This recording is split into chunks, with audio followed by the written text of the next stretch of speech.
I grew up in the hometown that received the first distress signal saying the Titanic was going down. It was the only thing we were ever known for. In fact, we prided ourselves in our failure to save the sinking, which is maybe part of the reason I prided myself on drinking my first fifth of whiskey at 11 years old. It's cold where I come from. I learned to drown young.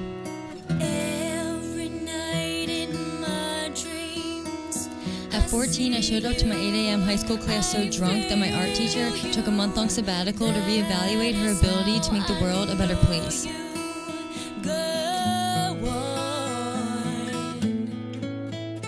When she returned, she had a face like a gravestone with an already past death date. I sometimes wonder if I killed her. Spaces between us, you have come to show you.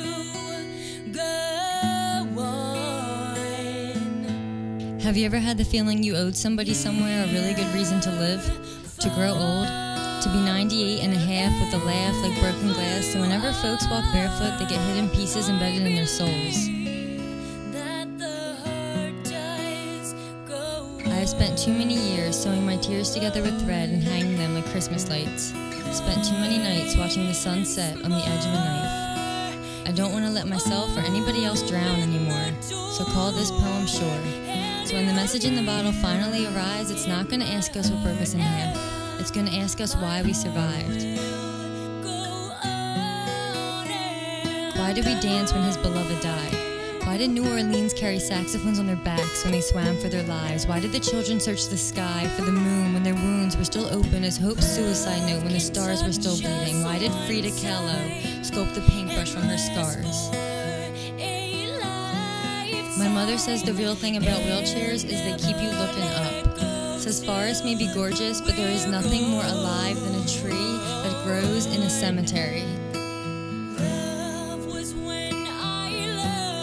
And sometimes it's the cup that's half empty that fills the heart so full it could pull a bow above the strings of a combat boot and make it sing like God cutting loose on the dance floors of heaven.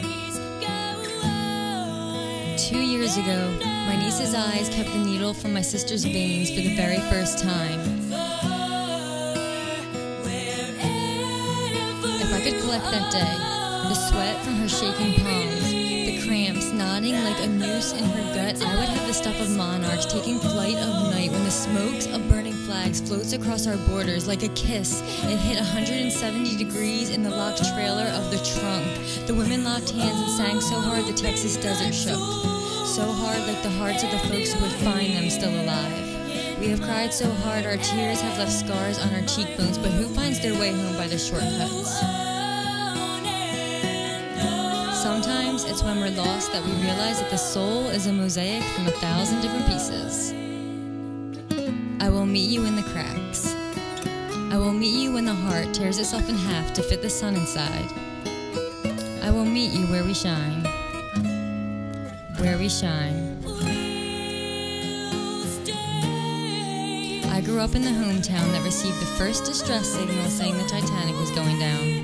It was the only thing we were ever known for. In fact, we prided ourselves and our failure to save the sinking.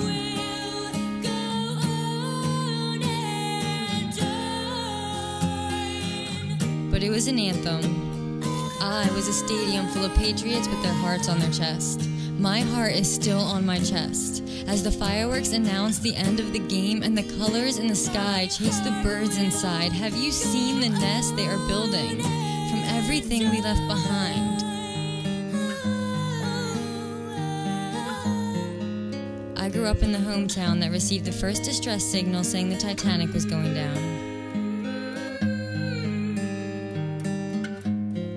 It was the only thing we were ever known for.